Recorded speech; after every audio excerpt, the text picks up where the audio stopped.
আসসালামু আলাইকুম রহমতুল্লাহি ওয়া বারাকাতুহু। ওয়ালাইকুম আসসালাম রহমতুল্লাহ বারাকাতুহু। সালাতু ওয়াসসালামু আলা রাসূলিল্লাহ ওয়া আলা আলিহি ওয়া সাহবিহি আজমাইন। আমাদের প্রিয় সংগঠন মাদক মুক্ত, সন্ত্রাস মুক্ত সংগঠন এবং দেশ জাতি গঠনে বদ্ধপরিকর প্রিয় কাফেলা বাংলাদেশ ইসলামী ছাত্র শিবির আন্তর্জাতিক মাদক বিরোধী দিবস 2021 উপলক্ষে আলোচনা সভার প্রিয় সভাপতি মেধাবী ছাত্র নেতা আমার একান্ত প্রিয় ভাই ইসলামী ছাত্র শিবিরের সম্মানিত কেন্দ্রীয় সভাপতি ভাই সালাউদ্দিন আইয়ুবী, আজকের এই প্রোগ্রামের সম্মানিত প্রধান অতিথি, আমরা মূলত সবাই যার আলোচনা শোনার জন্য এখানে সংযুক্ত আছি, সংযুক্ত হব এবং সংযুক্ত থাকবো শেষ পর্যন্ত ইনশাআল্লাহ। আমাদের সকলের সম্মানিত শিক্ষক, ইসলামী আলোচক জগতের একজন প্রখ্যাত মানুষ সৈয়দ কামালউদ্দিন আব্দুল্লাহ জাফরি, তিনি আমাদের সামনে মূলত আজকের মাদকের যে গুরুত্বপূর্ণ অধ্যায় আছে সেটি নিয়ে শরিয়ার দৃষ্টিভঙ্গি আমাদের সামনে তুলে ধরবেন। ইতিমধ্যে কেন্দ্রীয় সভাপতি গুরুত্বপূর্ণ উদ্বোধনী বক্তব্যের সাথে তার একটি নির্দিষ্ট আলোচনাও কিছু অংশ তিনি বোধহয় আমাদের সামনে উপস্থাপন করেছেন। আমি শুরু থেকেই শোনার চেষ্টা করেছি, আলহামদুলিল্লাহ। অনেকগুলো গুরুত্বপূর্ণ তথ্য এবং আলোচনা আমাদের সামনে, আমাদের বিশেষ করে তরুণ প্রজন্মকে নিয়ে চলে এসছে। আমাকে একটি সুনির্দিষ্ট আলোচনা আমাদের সামনে ইতিমধ্যেই সঞ্চালক ইসলামী ছাত্র শিবিরের সংগ্রামী সেক্রেটারি জেনারেল মেধাবী ছাত্র নেতা আমার একান্ত প্রিয় ভাই হাফেজ রাশিদুল ইসলাম নির্দিষ্ট করে দিয়েছেন। সমৃদ্ধ বাংলাদেশ গড়তে চাই মাদক মুক্ত তারুণ্য। আমি এটার সাথে একটু যুক্ত করি যে শুধু সমৃদ্ধ বাংলাদেশ গড়তেই না, আসলে সবকিছুর জন্য তারুণ্যের প্রয়োজন। তারুণ্যকে নিয়ে আল্লাহ সুবহানাহু ওয়া তাআলা নিজেই আলাদা করে এদের জন্য ব্যবস্থাপনা রেখেছেন, তার ইবাদতের জন্য আলাদা করে নির্দেশনা দেওয়া হয়েছে। প্রিয় নবী মুহাম্মদুর রাসূলুল্লাহ সাল্লাল্লাহু আলাইহি ওয়াসাল্লাম আইয়ুহাশ শাবাব আলাদা করে যুবক তরুণদেরকে তিনি সম্বোধন করে তাদের জন্য ইসলামী আন্দোলন, দেশ, জাতি গঠনে ভূমিকা পালনের বারবার আহ্বান জানিয়েছেন। আলহামদুলিল্লাহ, সেই তারুণ্যকে কাজে লাগিয়ে মাদক মুক্ত একটা আমরা সমাজ রাষ্ট্র গঠনে সমৃদ্ধ বাংলাদেশ গড়তে এই মাদক মুক্ত তারুণ্য, এটার উপরে আমি আলোচনা করব। এই আলোচনায় সম্পৃক্ত আমাদের ফেসবুক এবং ইউটিউব লাইভে শ্রোতা দর্শক বৃন্দ, আমি আবার আপনাদেরকে আরেকবার একটু সালামের সুযোগ নিচ্ছি। আসসালামু আলাইকুম ওয়া রাহমাতুল্লাহি ওয়া বারাকাতুহু। যারা দেশ থেকে, দেশের বাইরে থেকে, বিভিন্ন জায়গা থেকে সম্পৃক্ত হয়েছেন, পরিবার থেকে সম্পৃক্ত হয়েছেন, অফিস থেকে সম্পৃক্ত হয়েছেন, এটি খুবই ধন্যবাদ দেওয়ার একটা ব্যাপার। ইসলামী ছাত্র শিবিরকে একেবারে প্রাসঙ্গিক, খুব জীবন ঘনিষ্ঠ একটা ব্যাপারের সাথে আজকে ইসলামী ছাত্র শিবির আমাদেরকে সম্পৃক্ত করেছে। কারণ এই ব্যাপারটি হচ্ছে এরকম যে আমরা একটা কথা প্রায় বলে থাকি যে এই মাদক যারা গ্রহণ করেন, যিনি করেন তিনি একজন ব্যক্তি, কিন্তু যিনি এই ড্রাগের সাথে নিজেকে সম্পৃক্ত করেন, drug addiction deprive a family, আজকে পরিবারের জন্য খুবই গুরুত্বপূর্ণ। Deprive a family from all kinds piece and happiness, সব ধরনের শান্তি থেকে, সুখ থেকে, সমৃদ্ধি থেকে আপনাকে বঞ্চিত করবে এই মাদক। একজনই যথেষ্ট, পুরো পরিবার আত্মীয় বর্গের মধ্যে একজনই যথেষ্ট। আর এই কাজটাকে এভাবে বলা হয় যে addiction is a family disease, এটা পার্সোনাল ডিজিজ না। এটাতে যখন কেউ আক্রান্ত হয় বা সংক্রমিত হয় তখন সে শুধু রোগী হয় না, পুরো একটা পরিবার রোগী হয়ে যায়। আমি বরং বলি যে একটা সমাজ রোগী হয়ে যায়, একটা রাষ্ট্র অসুস্থ হয়ে পড়ে, আমরা অসুস্থ হয়ে পড়ছি। আপনি এর থেকে আলাদা নন, আমি এর থেকে আলাদা নই। আপনি আপনার সন্তানকে নিয়ে দুশ্চিন্তা মুক্ত, নিশ্চিত বুকে হাত দিয়ে বলবেন 8 বছর হয়েছে, অসম্ভব, এটা হতেই পারে না। প্রশ্নই ওঠে না। এটা অবাস্তব, এটা অকল্পনীয়, এটা অসম্ভব ব্যাপার। আমরা এরকম নিশ্চিন্ত মন নিয়ে যারা আছি, সবচেয়ে ভয়াবহ দুঃসংবাদ তাদের জন্য, সবচেয়ে ভয়াবহ দুঃসংবাদ। যারা নিশ্চিন্ত মনে আছি যে এটাতে আমার কোনো অসুবিধা নেই, এটাতে আমার কোনো অসুবিধা নেই, এটাই সবচেয়ে বড় অসুবিধা। কারণ addiction is a family disease. One person may use, এটা একজন ব্যক্তি গ্রহণ করে, একজন ব্যক্তি ব্যবহার করে, একজন ব্যক্তি এটাতে অভ্যস্ত হয়, but the whole family suffers. আমি এটার সাথে এভাবে যুক্ত করি, but the whole society, but the whole state বা হোল কান্ট্রি সাফার্স। আমরা ভুক্তভোগী। আপনি কোথাও গিয়ে শান্তি পাবেন না, কোথাও। আমি আপনাকে ক্যাটাগরিক্যালি যদি একটু বলি, আমি প্রথম রাজশাহী ইউনিভার্সিটিতে যখন গেলাম, ভর্তি পরীক্ষা দিয়ে যখন দেখলাম যে ভর্তি পরীক্ষায় ফার্স্ট হয়েছে ফার্মেসির ছাত্র, ফার্স্ট ইয়ার পার করতে পারেনি, বাবা মা গাড়িতে করে তাকে ভর্তি করিয়েছেন, গাড়িতে করে নিয়ে এসছেন, হলে উঠিয়েছেন, ফার্স্ট ক্লাস মানে ফার্স্ট হয়েছেন, স্বাভাবিকভাবেই তিনি হলে সিট পেয়ে গিয়েছেন, হলে উঠেছেন। একই হলে আমি থাকার সুযোগ পেয়েছি। তাকে ঘিরে কত জল্পনা কল্পনা, আমাদের কত আগ্রহ উদ্যোগ, ভালো ছাত্র, শিক্ষক হবেন, একেবারে মিনিমাম যদি হন তাও ইউনিভার্সিটি শিক্ষক হবেন। কিন্তু কি দুর্ভাগ্য জানেন, ফার্স্ট ইয়ার পার হয়েছে, সেকেন্ড ইয়ার পার করতে পারেন নাই। তখনই আমরা দেখলাম যে তার হাতে একটা স্টিক আছে, মানে একটা সিগারেট আছে। এই সিগারেটটাকে আমরা কত স্বাভাবিকভাবে গ্রহণ করি না, একেবারে সাধারণভাবে আমরা এটাকে গ্রহণ করি। কিন্তু অ্যালার্মিং ইনফরমেশনটা কি? আজকে এই মাদকের সাথে তারুণ্যের সূত্রটা কোথায়, কোথা থেকে শুরু?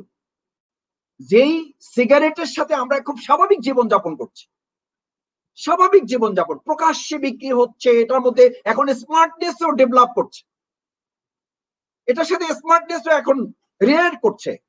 যে সিগারেট খায় সে স্মার্ট, যে খায় না সে আনস্মার্ট। কি দুর্ভাগ্যজনক ব্যাপার।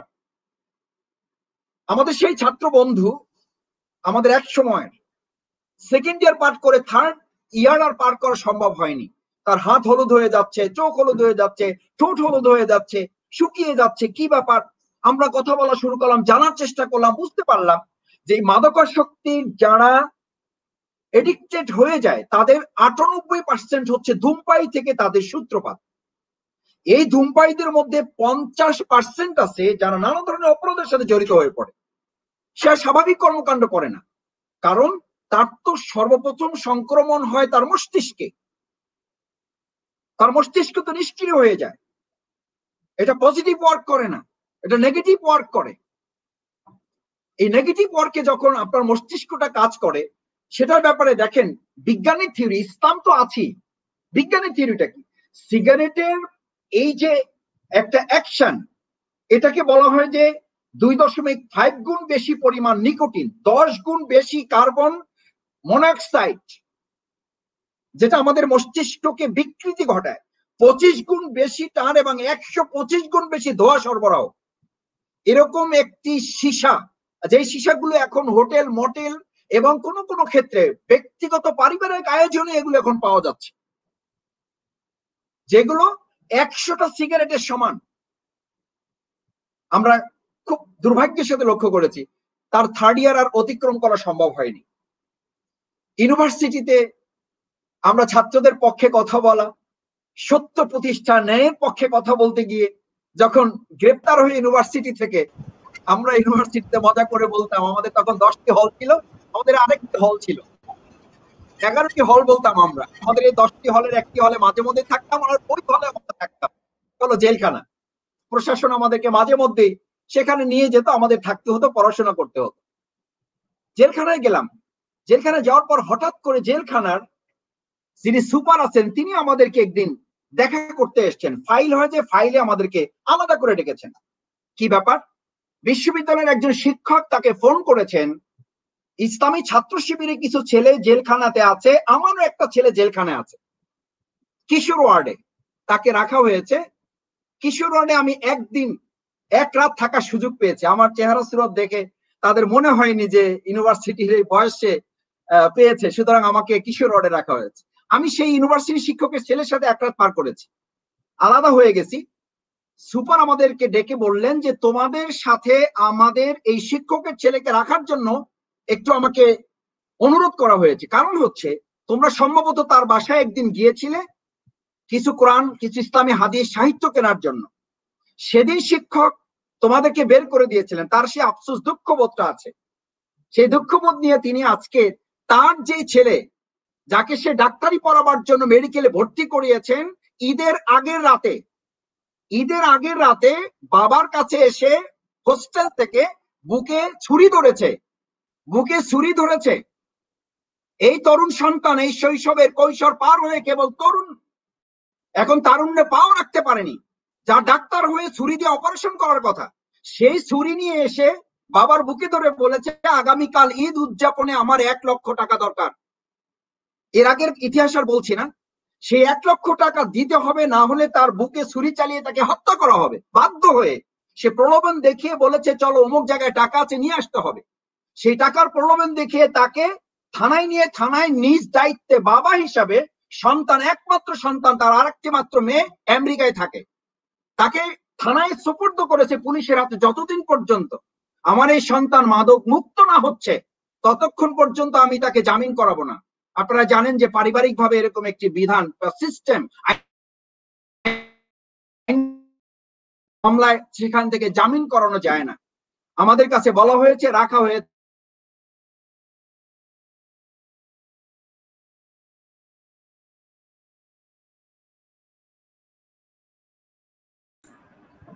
নিশ্চয়তা দিলে তারপর তাকে জামিনে মুক্ত করানো হবে।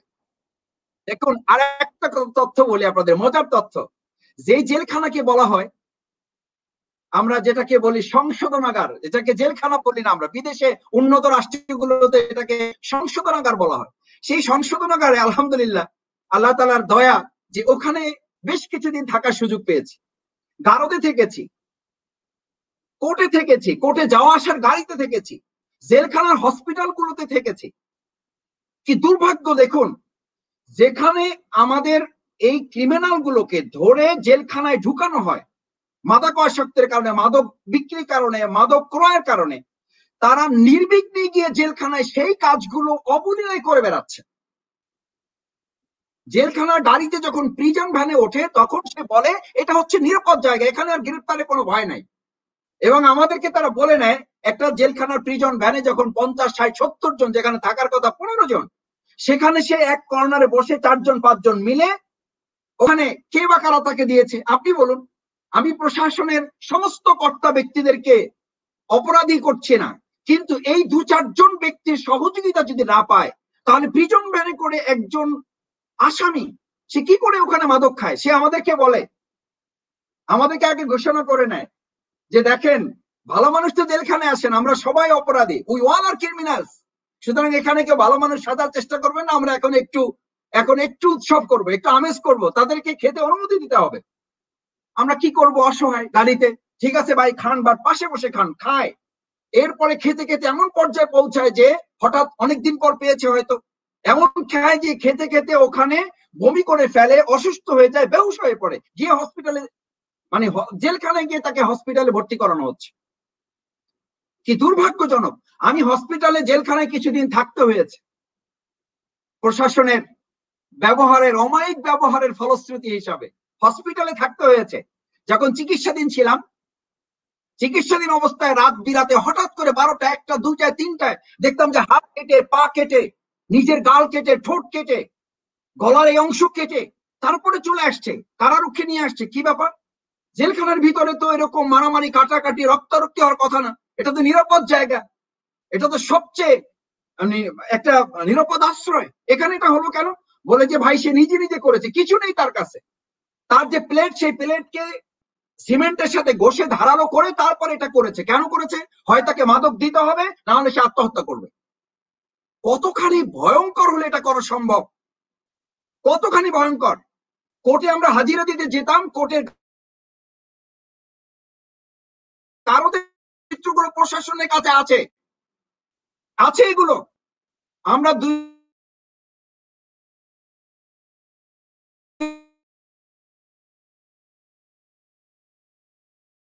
2004 সালে মাদক,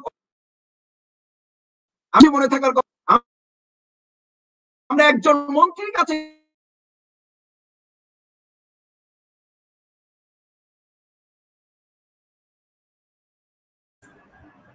গিয়েছিলাম দিবস, আমরা এই আলোচনা করলাম, অনেক বিদগ্ধ আলোচনা হলো, কোরআন হাদিসের আলোকে আমরা মানুষকে বুঝালাম যেখান থেকে হবে। মন্ত্রী মহোদয়ের কাছে আমরা একটা চিঠি নিয়ে গেলাম যে আপনি আমাদের এই প্রোগ্রামের সমাপনী অনুষ্ঠানে প্রধান অতিথি থাকবেন। আমাদের প্রতি সৌজন্যতা দেখিয়ে হাতের 2 আঙ্গুলের মাঝখানের সিগারেটটা তার ডাস্টবিনের কাছে, যেখানে ডাস্টবিন ওখানে রেখে দিল, রেখে দিয়ে হাসতে হাসতে বলল, মাসুদ কিছু মনে করো না, আমাকে প্রধান অতিথি করবা, আমি নিজেই এগুলোর সাথে সম্পৃক্ত, আমাকে প্রধান অতিথি করে তোমাদের এরকম একটা মহতী অনুষ্ঠান নষ্ট করো না, মহতী অনুষ্ঠান নষ্ট করো না। লজ্জিত বাংলাদেশ, লজ্জিত বাংলাদেশের এই সম্পদ, এই স্বাধীনতা, লজ্জিত বাংলাদেশের এই প্রতিনিধিত্ব, তারুণ্য, এই শৈশব কৈশোর, যাদেরকে নিয়ে এরকম একটা সমৃদ্ধ বাংলাদেশ করার স্বপ্নের কথা যারা সরকারে থেকে বলেন। আমি একটা চমৎকার উদ্ধৃতি আপনাদের বলি, চমৎকার একটা উদ্ধৃতি বলি আপনাদের, জেলখানার এই ক্রিমিনালদের, তারা ক্রিমিনাল আমাদের ভাষায়, আমরা তো ক্রিমিনাল, আমরা বানিয়েছি তাদেরকে, আমাদের রাষ্ট্র পরিচালনার দায়িত্বে তারা আছেন, তারা বানিয়েছে তাদেরকে। আমরা বললাম কেন আপনি এডিক্টেড? বলে যে মাসুদ ভাই আমরা তো ইয়াবা এডিক্টেড, আর আপনারা যারা রাজনীতি করেন, আপনারা যারা এই ক্ষমতার পাগল, আপনারা তো পাওয়ার এডিক্টেড। এটা 2016 সালের শেষ দিকের কথা। আমি শুনে তাজ্জব বনে গিয়েছি, বলছে আমরা তো সামান্য ইয়াবা এডিক্টেড, আমরা তো সামান্য গাঁজা এডিক্টেড, আর আপনারা তো হচ্ছেন পাওয়ার এডিক্টেড। আপনাদের সরকার, এই যে সরকার এখন দেশ চালায়, আমি এই জায়গায় বসে, আমি জেলখানার ভিতরে বসে তার কাছে দেখেছি, তার কাছে ইয়াবা, তার স্ত্রী তাকে ইয়াবা দিয়ে যাচ্ছে প্রশাসনের সহযোগিতায়, তাকে খাবার দিয়ে যায়, খাবার নিতে চায় না, সে বলে আমার ইয়াবা দাও, নাহলে আমি জেলখানার ভিতরে আত্মহত্যা করব। জেলখানায় এমন ঘটনা আছে, আলহামদুলিল্লাহ আমাদের প্রশাসন যে একেবারে কোনো উদ্যোগ নিচ্ছে না তা না, স্ত্রী সেখানে আটক হয়েছেন, ইয়াবা নিয়ে দেখা করতে গিয়েছেন, ইয়াবা সহ আটক, ভিতরে ইয়াবা দিতে গিয়েছে, কারণ তার বক্তব্য হচ্ছে আমি এডিক্টেড। আর আমাদের যে সরকার আজকে এই গদিতে বসে আছে, সে তো পাওয়ার এডিক্টেড। এই পাওয়ার এডিক্টেড একটা সরকারকে দিয়ে ইয়াবা এডিকশন আপনি দূর করতে চান, এটা অসম্ভব, এটা হতেই পারে না। আমরা ভোট এডিক্টেড। আজকে আমরা যে সন্তান যারা ইয়াবা এডিক্টেড হচ্ছেন বলে আফসোস করছি, আমাদের সেই সন্তানদের একজনকে আমি জিজ্ঞেস করেছিলাম তুমি ইয়াবা এডিক্টেড কেন? তার একটা সাফ জবাব ছিল, আমার বাবা বিজনেস এডিক্টেড, আমার বাবা বিজনেস এডিক্টেড, আর আমি ইয়াবা addicted. So what can I do now? You have to do.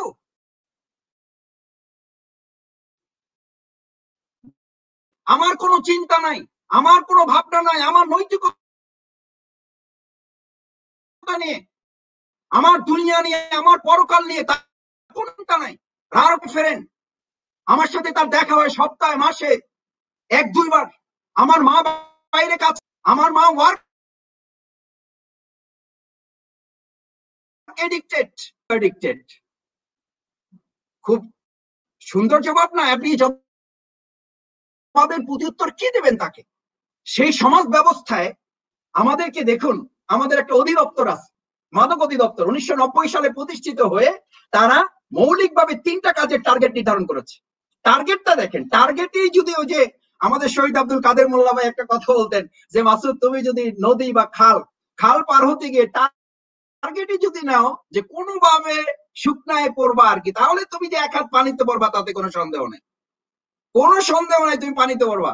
আর তুমি যদি কোন রকম টার্গেট করো একটু কাদায় পড়বা, তাহলে তুমি যে 1 হাত পানিতে পড়বা 2 হাত, তাতে কোনো সন্দেহ নাই। আমাদের মাদক অধিদপ্তর, তারা নামই দিয়েছে মাদক নিয়ন্ত্রণ অধিদপ্তর। নিয়ন্ত্রণ মানে কি? এটা থাকবে। নিয়ন্ত্রণ কি? ট্রাফিক নিয়ন্ত্রণ, মাদক নিয়ন্ত্রণ। ট্রাফিক তো এটা নিয়ন্ত্রণ করে, গাড়িগুলো থাকবে, নিয়ন্ত্রণ করে। মাদক নিয়ন্ত্রণ অধিদপ্তর, মাদক থাকবে, এটা নিয়ন্ত্রিত হবে, প্রয়োজনীয় লোকদের কাছে এটা যাবে। আপনি যদি একটা জায়গার কথা ধরুন, আজকে আমাদের এখানে যারা যুক্ত আছেন, একটু বিবেকের কাছে আমি আপনাদের জানতে চাই, আপনারা নিজের বিবেকের কাছে, এই দেশ এবং জাতির কাছে আপনাদেরকে প্রশ্ন করতে হবে, আমাদের কাছে জানতে চাইতে হবে, এদের কাছে, রাষ্ট্র শক্তির কাছে। না হলে আপনিও রক্ষা পাবেন না, আমি পাবো না, আমার সন্তান বাঁচতে পারবে না এখান থেকে। পারবে না, অসম্ভব, এটা হতেই পারে না। আপনি একটা জমি চাষ করে যদি সেখানে সিদ্ধান্ত নেন, নিয়ন্ত্রণটা কেমন বুঝার জন্য দেখুন, একটা জমিতে যদি আপনি সেখানে ফসল ফলান, ফসলের সাথে কিছু আগাছা হয়, হবে না? আপনি আগাছা কিন্তু নির্মূল করেছেন, আগাছা দমন করেছেন, 3 বার চাষ দিয়ে ওটাকে ফ্রেশ ফসলের উপযুক্ত করেছেন, তারপর সেখানে আপনি ফসল ফলিয়েছেন, এর সাথে কিছু আগাছা হয়েছে। এখন আপনি সিদ্ধান্ত নিলেন আগাছার মূলোৎপাটন হবে না, নির্মূল হবে না, আগাছা নিয়ন্ত্রণ হবে। আপনি বলুন, এই নিয়ন্ত্রিত অবস্থায় এর উপর আপনি সার দিলেন, এর উপর আপনি ওষুধ দিলেন, এর উপর আপনি আরো আপনার প্রচেষ্টা বিনিয়োগ করলেন, আপনার শরীরের ঘাম ঝরালেন, 3 মাস পরে গিয়ে ওই জমিতে আপনি কি পাবেন? বাস্তবতা কি বলে, প্রকৃতির নিয়মটা কি? আপনি ওই জমিতে গিয়ে আসলে ফসলের চিহ্নও পাবেন না, পুরোটা আগাছায় দিয়ে পুরো জমিনটা ভরপুর হয়ে যাবে, ওটা দখলে চলে যাবে আগাছা। আজকে আমাদের মাদক নিয়ন্ত্রণ অধিদপ্তর যারা আছেন তারা সিদ্ধান্ত কি নিয়েছেন? 1 নম্বর সিদ্ধান্ত দেখেন, প্রথম সিদ্ধান্ত তারা নিয়েছেন ডিমান্ড রিডাকশন, চাহিদাকে নিয়ন্ত্রণ করবেন, চাহিদা হ্রাস করবেন, শেষ করবেন না, চাহিদা হ্রাস। First demand reduction, second supply reduction, সরবরাহ নিয়ন্ত্রণ করবেন। কি দুর্ভাগ্যজনক কথা। এরপরে তারা ক্ষতি হ্রাস, হার্ম রিডাকশন, ক্ষতিটা কমিয়ে নিয়ে আসা। হয়তো প্রশ্ন উঠবে একসাথে সব শেষ করা যাবে? টার্গেটটাই যদি শেষ না করা হয় তাহলে আপনি ওই জায়গায় তো পৌঁছতে পারবেন না। এটা তো জ্যামিতিক হারে। আমাদের দেশ যখন স্বাধীন হয় তখন 0.5%, আজকে সেটা এই 2021 সালে এসে এখন এই অবস্থায় এসে 10% দাঁড়িয়েছে, 10%, এবং সেটা গাণিতিক হারে না, জ্যামিতিক হারে এই পর্যায়ে এসে আমরা ঠেকেছি। কেন ঠেকেছি? এই জায়গায় এসে আমাদের এমন অবস্থা তৈরি হয়েছে যে 1998 সালে আপনাদের একটা ট্র্যাজেডি মনে থাকার কথা, 14 এপ্রিল গাইবান্ধা ট্র্যাজেডি।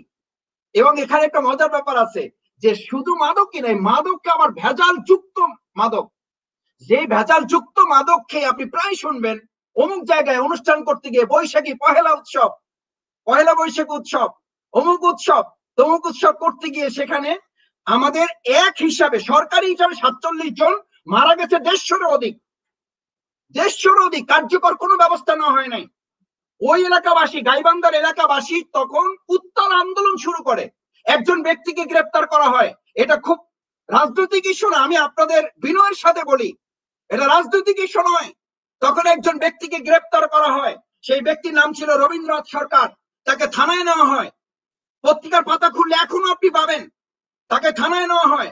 শক্তিশালী প্রভাবশালী মহলের ইঙ্গিতে, তাদের তৎপরতায় তাকে তাৎক্ষণিকভাবে থানা থেকে ছাড়িয়ে নিয়েছে, পার্শ্ববর্তী রাষ্ট্রে তাকে চালান করে দেওয়া হয়। তিনি পার্শ্ববর্তী রাষ্ট্রে চলে গেলেন। মাদকের উৎস কোথায়? একটু আগে আলোচনায় আমাদের সম্মানিত কেন্দ্রীয় সভাপতি বলেছেন মাদকের কোন উৎপাদন বাংলাদেশে নেই, শুধুমাত্র ঔষধ প্রক্রিয়ার সাথে আছে, যদিও ইসলাম সেটাকে অ্যালাউ করে না। প্রিয় নবী মুহাম্মদ রাসূলুল্লাহ সাল্লাল্লাহু আলাইহি সাল্লাম পরিষ্কার ঘোষণা করেছেন ওষুধের জন্য এটা কোনো ব্যাপারই নয়, বরং এটা আরেকটা অসুখ। এই মরফিন, প্যাথেটিন, এটা আরেকটা অসুখ, এটা আমাদের কোনো দাওয়া নয়, বরং এটা আরেকটা ডিজিজ। আমাদের মুসলিম বিজ্ঞানীরা আলহামদুলিল্লাহ বিপরীত ঔষধ আবিষ্কার করে মুসলিম উম্মাহকে এখান থেকে মুক্তি দিয়েছেন। আমরা সেই মুক্তিকে ওয়েলকাম করিনি। মুসলিম উম্মাহর সেই বিজ্ঞানীদের সেই অ্যাক্টিভিটিসকে, তাদের সেই ইনভেনশনকে, তাদের সেই আবিষ্কারকে আমরা সেলিউট করতে পারি নাই, বরং আমরা এটার মধ্যেই থাকতে চেয়েছি। সে কারণে আজকে পুরো সমাজ এবং রাষ্ট্র এই কাঠামোটাকে ধরে আমাদের এই সামান্য দুর্বলতা ছিদ্রটাকে সুই আজকে ফাল হয়েছে, এটা এই ফালে আমরা নিজেরা পড়ে গিয়েছি। কারণ এই জায়গা থেকে আমাদের বের হওয়ার জন্য আমরা আসতে পারি নাই। আমি আপনাদেরকে শেষের দিকে এসে যে কয়েকটি কথা একটু মৌলিকভাবে বলতে চাই। এটা হচ্ছে কেন? হচ্ছে আমাদের সঙ্গী সাথী যারা জেলখানায়, আমরা প্রতিদিন সকালবেলা হাঁটার জন্য একটু অনুমতি পেতাম শারীরিক কারণে, বের হয়ে দেখতাম যে এখন থেকে 7 দিন আগে যে এসেছিল সে 7 দিন পরে জামিন নিয়ে আবার এসেছে। প্রতিদিন কেরানীগঞ্জ অথবা আমাদের কাশিমপুর যেখানে আমরা থাকতাম, দেখতাম যে প্রতিদিন 400 থেকে 450, 500 আসামি। আমরা ভাবতাম যে এত আসামি প্রতিদিন কোথা থেকে আসে, এরা কারা? একই আসামি ঘুরে ফিরে 7 দিন, 10 দিন, 15 দিন পর পর তারা আসছেন এবং এই কাজগুলোর সাথে তারা যুক্ত। ইভেন শুনলে আপনি অবাক হবেন যে তার ভিতরে জামিন হয়ে তারপর সে বের হতে চায় না, কারণ এই ব্যবসাটা সে ভিতরে চালু রেখেছে। ভিতরে ব্যবসা করার জন্য সে যাচ্ছে, ভিতরে তার কাস্টমার আছে। যেই জামাটার দাম বাইরে 200 টাকা, সেটার দাম সেখানে 2000 টাকা, তার কয়েক গুণ প্রফিট। স্বাভাবিকভাবে সে সেই বিজনেসের সাথে সেখানে কিছুদিন জেল খাটতে হলে সরকারি আয় সে থাকবে, খাবে, ব্যবসা করে আবার সেখান থেকে প্রয়োজন মতো বেরিয়ে। একজন আমাকে হাসতে হাসতে বললো যে মাসুদ ভাই, এখানে আমাদের প্রশাসন ধরে আনে না, প্রশাসনের সাথে লাইন করে আমরা ভিতরে আসার জন্য উদ্যোগ গ্রহণ করি। এটা ব্যবসার একটা ক্ষেত্র। যেই জায়গাটাকে সংশোধনের মনে করি, সেই জায়গাটাকে তারা ব্যবসার ক্ষেত্র বানিয়ে নিয়েছে। কাদের সহযোগিতায় কারা এটা করছেন, কাদের আশকারা এটা হচ্ছে? আমি সেই জন্য এটা বলছি এই কারণে যে সঙ্গী সাথীদের এই বন্ধু বান্ধব নির্বাচনে তারা বলে যে মাসুদ ভাই, আমরা বের হয়ে ভালো হওয়ার কোনো প্রক্রিয়া নেই, আমাদেরকে বের হতে দেওয়া হয় না, আমাদেরকে ভালো হতে দেওয়া হয় না, আমাদের একটা সিন্ডিকেট আছে, এখান থেকে আমাদের একমাত্র পথ এই কাজ করে যেতে হবে, না হলে আমাদেরকে মরতে হবে। উপায়টা কি? উপায়টা হচ্ছে শুরু থেকেই তাকে ভালো একটা পথ অবলম্বন করার জন্য সুযোগ করে দেওয়া। সেই সুযোগটি ইসলামী ছাত্র শিবির আলহামদুলিল্লাহ একমাত্র সংগঠন, বলবো আমি একমাত্র সংগঠন। আমি ইউনিভার্সিটির আরেকটি গল্প বলি আপনাদের ছোট্ট 2 লাইনে, যে আমাদের একটা তখন ইউনিভার্সিটিতে একটা মাদক দিবসে, এই প্রতিবাদ দিবসে একটা হচ্ছে তাদের কি বলে ওটাকে, যে এটাকে আমরা বলি যে তাদের একটা প্রোগ্রাম হচ্ছে আর কি, কালচারাল অনুষ্ঠান হচ্ছে, যে মাদক প্রতিবাদ করার জন্য, মাদকের বিরোধিতা করার জন্য, মাদক হ্রাস করার জন্য, মাদক নির্মূল করার জন্য। তো একজন এসে আমাকে বলছে যে মাসুদ ভাই, আজকে এখানে যারা শিল্পী আসছেন তাদের মধ্যে কয়েকজন আগে খেয়ে উঠেছেন এবং কন্ট্যাক্ট ছিল যে মাদকের এই প্রতিবাদী গান শেষ করে তাদেরকে মাদক দিলে তারা এই প্রোগ্রাম করবেন, নাহলে করবেন না, কারণ তাদের এটা সিস্টেম। আপনি কি দুর্ভাগ্যজনক একটা দেশ আমরা এখন, যে যারা মাদকের লালন পালন করেন তাদের বক্তব্য দিয়ে আপনি এই জাতিকে কি করে ভালো করবেন? ইসলামী ছাত্র শিবির, বাংলাদেশ জামাত ইসলামী, আমরা আলহামদুলিল্লাহ একটা লিফলেট তৈরি করেছি, মানুষকে সতর্ক করছি, মানুষকে এইখান থেকে বাঁচার জন্য আহ্বান করছি, চেষ্টা করছি। আমরা নিজেরা আমাদের পারিবারিক পরিসরে আলোচনা করে এখান থেকে বাঁচার উপায় বের করছি। ধূমপানের অভ্যাস আলহামদুলিল্লাহ আমরা জিরো টলারেন্স, যেটা চিন্তাও করা যাবে না বাংলাদেশের পরিসরে, এটা অভাবনীয় একটা ব্যাপার। সেই জায়গায় আমরা এটা করছি, এটা কৌতূহল থেকে এটা করছে, ডিপ্রেশন থেকে করছে। আল্লাহ তাআলা সূরা হাদীদের 20, 21, 22 নম্বর আয়াতে কত চমৎকার করে বলেছেন, লিকাইলা তাসাউ আলা মা ফাতাকুম। এই মেসেজ যদি আমাদের যুবকদের কাছে থাকতো, দিতে পারতাম, একাডেমিক্যালি যদি দিতে পারতাম, তাহলে কত সুন্দর হতো, যে সে জানতে পারতো লিকাইলা তাসাউ আলা মা ফাতাকুম, আমার কোন হতাশা আমাকে অন্যায় কাজের দিকে ধাবিত করতে পারে না। একজন ইমানদার হতাশই হতে পারে না। ওয়ালা তাজাস ওয়ালা তাহিনু, এটা তার জন্য জায়েজ নেই, বৈধ নয়। এই কথা তো আমরা জানাতেই পারি নাই, তাকে তো এটা তো শেখাতেই পারি নাই, এটা তো তাকে আমরা বুঝাতেই পারি নাই, এটা ব্যর্থ আমরা রাষ্ট্রীয়ভাবে ব্যর্থ। আপনি সফল একটা মাদক মুক্ত যুব সমাজ, তারুণ্য আশা করেন, এটা আকাশ কুসুম কল্পনা। তারপর আমরা কি থেমে যাব? আমরা থেমে যাব না। সেই থেমে যাওয়ার জায়গা থেকেই আমি আপনাদেরকে বলছি যে প্রতিকূল পারিবারিক পরিস্থিতি, পরিবারগুলো ভেঙে যাচ্ছে, পারিবারিক কোন সিস্টেম আমাদের থাকছে না, সেই জায়গা থেকে ধর্মীয় নৈতিক মূল্যবোধের কথা বলতে চান না। আমাদের খুব বড় বড় আলোচকদের আমি আলোচনা ইউটিউবে শোনার চেষ্টা করেছি। এই মাদক দিবস উপলক্ষে আমি গত সপ্তাহখানেক বেশ কয়েকটা ইউটিউবের আলোচনা আমি শুনেছি। একটা ইউটিউবের আলোচনা আমি কারো মুখ থেকে শুনলাম না যে ইসলামের কথা তারা বলেছে, অথচ ইসলামী অনুশাসন ব্যতি রেখে এই মাদক মুক্ত ব্যক্তি, পরিবার, সমাজ, রাষ্ট্র গঠন অবাস্তব, অসম্ভব, দুরূহ ব্যাপার। এটা হতেই পারে না, প্রশ্নই ওঠে না।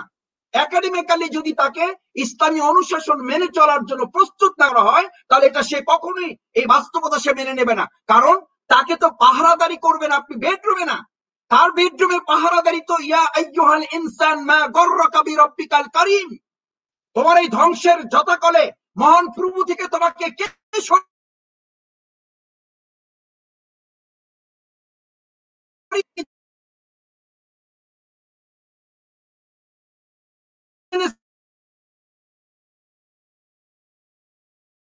সুযোগ নেই।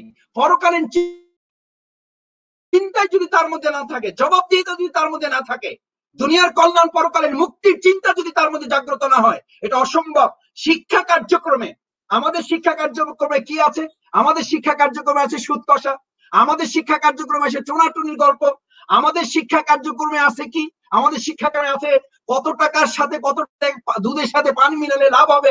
আমাদের শিক্ষা কার্যক্রমে এই মাদকতার ভয়াবহতা নিয়ে কোরআন হাদিসের কোনো আলোচনা নেই, ইসলামকে কাটছাট করে ফেলা হচ্ছে। সেখানে এটা কি করে সম্ভব? এই সম্ভবকে অসম্ভবকে সম্ভব করার দায়িত্ব ইসলামী ছাত্র শিবির নিয়েছে, আমরা নিয়েছি। আমরা ইসলামী আন্দোলন বাংলাদেশ জামাত ইসলামী আমরা নিতে চাই। এই দায়িত্ব থেকে আমরা নিজেদেরকে মুক্ত মনে করতে পারি না। সেই জন্য আমি আপনাদের অনুরোধ করতে চাই, আজকে যারা এখানে যুক্ত আছেন প্রত্যেকের জায়গা থেকে আমাদেরকে দায়িত্ব নিতে হবে যে drug addiction deprive a family, এটা একটা পরিবারকে from all kinds of peace and happiness. আপনার সব গাড়ি বাড়ি সব থাকবে, কিন্তু আপনি সুখ শান্তি থেকে দুনিয়াতে বঞ্চিত হয়ে যাবে শুধুমাত্র এই একটা ভয়াবহ ভয়াল থাবার কারণে। সেই থাবাকে আমি শেষ দুটো লাইন দিয়ে আমার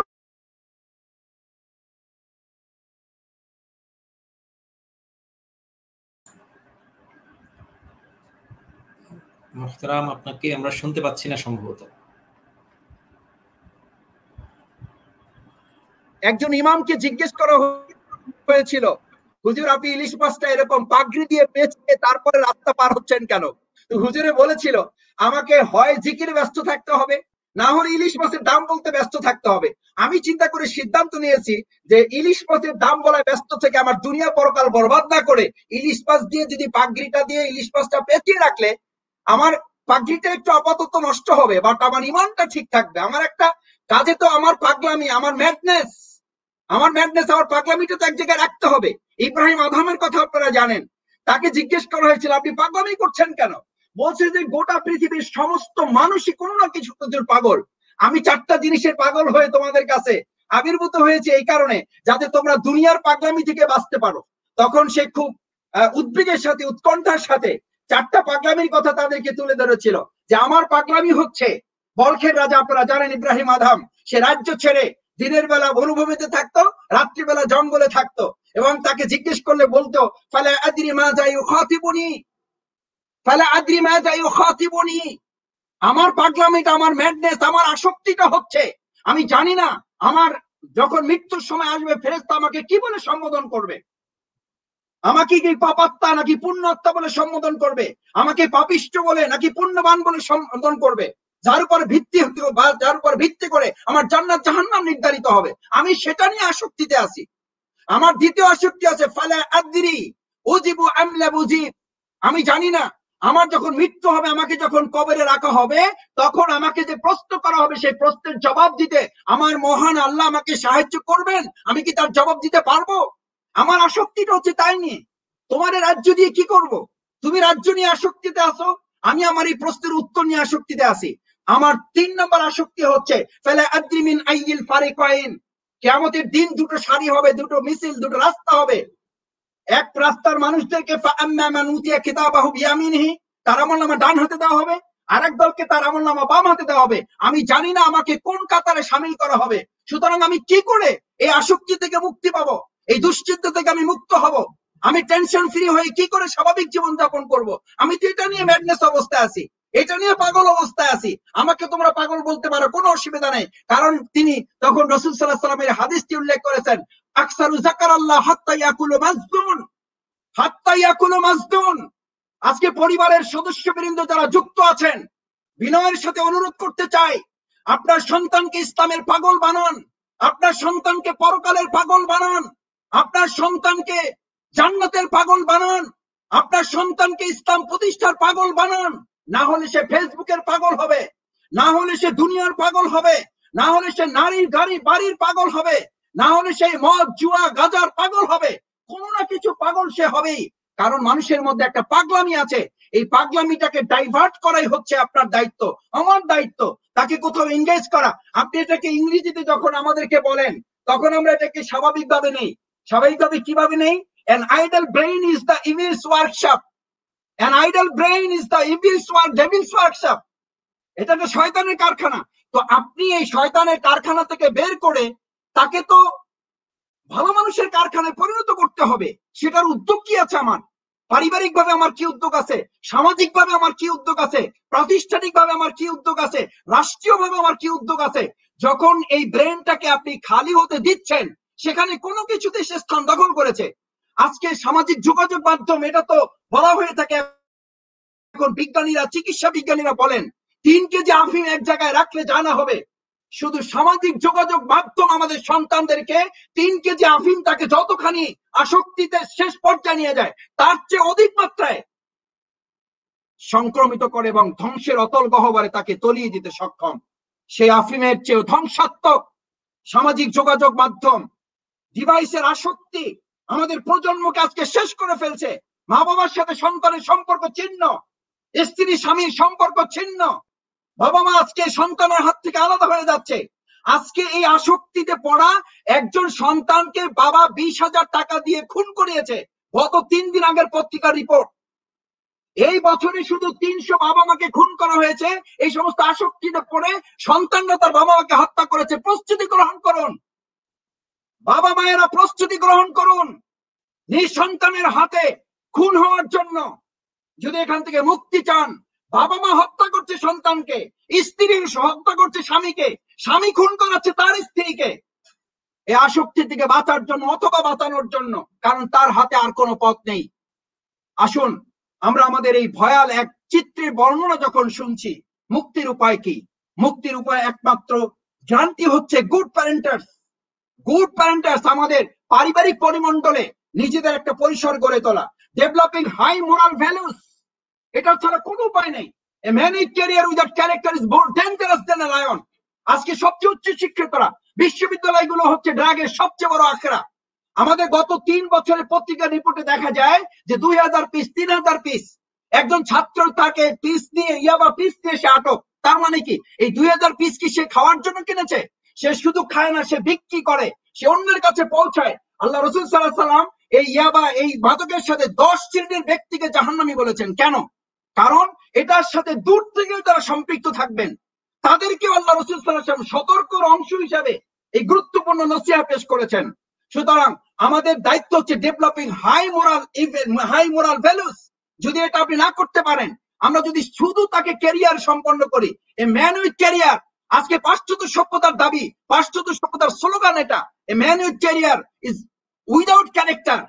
এই উইদাউট ক্যারেক্টার মানে কি? এই উইদাউট ক্যারেক্টার মানে তার মধ্যে কোরআন নেই, তার মধ্যে হাদিস নেই, তার মধ্যে ইসলাম নেই, তার মোকালের জবাবদিহিতা নেই, তার মধ্যে আল্লাহ রাসূল সাল্লাল্লাহু আলাইহি ওয়াসাল্লামের কোনো চর্চা নেই, ইসলামিক জ্ঞান তাকে পরিচর্যা দেওয়া হয় না, রাষ্ট্রীয়ভাবে তাকে কোনো ডোনেট করা হয় না, রাষ্ট্রীয়ভাবে তাকে প্রমোট করা হয় না, বরং তাকে ডিপ্রাইভ করা হয়।